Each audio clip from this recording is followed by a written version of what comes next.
Man, I hate science. Yeah, me too. Science is so stupid, it doesn't make any sense. I know, I'll never be good at science. Have you ever been part of a conversation like this? Lots of people have. Learning and studying scientific concepts requires a special type of thinking that doesn't come easily to everyone. You may be surprised to know that even people who study science for a living often struggle with the complicated formulas and theories. Most people find science class fun when they're little, but in high school and college, scientific study gets way more difficult.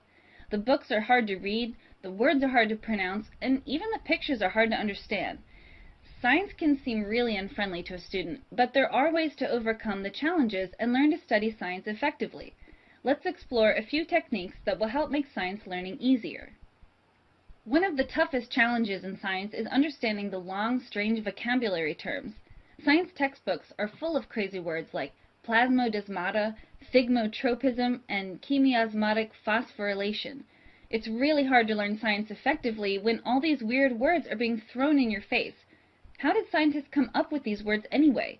Why do they have to be so unfriendly? Most of the terms you see in science are combinations of word parts. This is especially true with technical terms.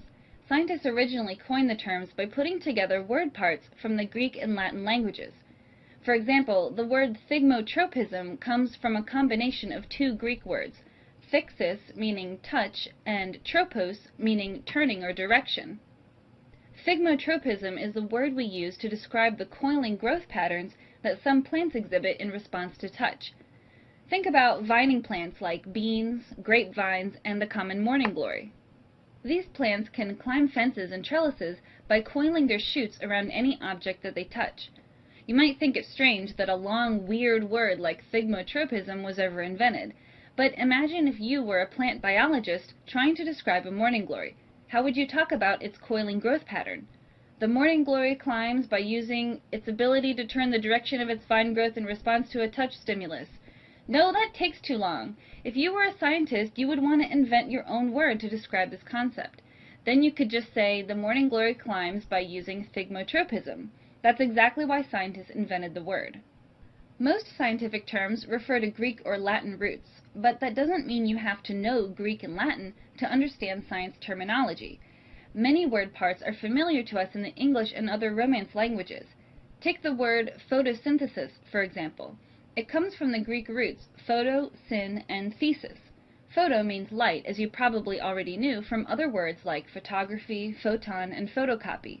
The word part syn means with or together. This might seem like a foreign definition to you, but think about familiar words like sympathy, synagogue, synchronize, system, and symbiotic. All these words use a form of the Greek root syn to describe a togetherness of something. So we've got photo and syn. What about the word part thesis? In Greek, this word means setting, putting, or placing. So photosynthesis means light together putting, or putting together with light. In other words, photosynthesis is the process by which plants put molecules together using the energy they get from sunlight.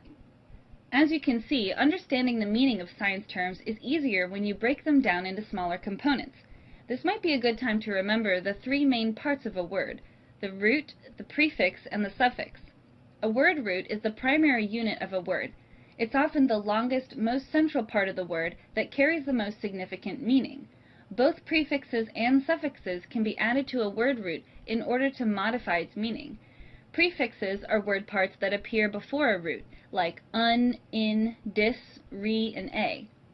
Suffixes are word parts that come after the root, like ed, ing, les, li, and ism. When prefixes and suffixes show up in science words, they work the same way as they do in regular English. For example, the suffix ism appears in the word thigmotropism.